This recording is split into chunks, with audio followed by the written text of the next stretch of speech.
Uyise walenkwenkwana nodandathekileyo emphefumlweni uthi amapolisa abehlise benyusa uMadome Ramonetha nosebenza njengonogada ukholelwa kwelokuba unyana wakhe ubulewe. Uthi kubungqina usele bufumanekile kumanqina abatyholwa bekufanele kuba sele bevalelwe.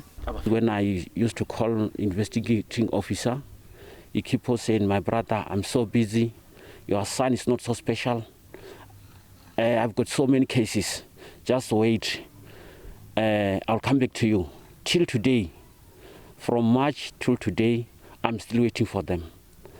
I try to call them, giving them all information. They keep on saying, "Who give you this information? Where did you get this information?" Lo mzali uthi kumvisa kabuhlungu ukubona abatyholwa beyabula ngaphandle. We are struggling when we think about our son, just because he was killed so brutally. Amapolisa alila ukuphefumla ngale nyewe atsho esithi asalindele iziphumo zoqhaqho Umzimba.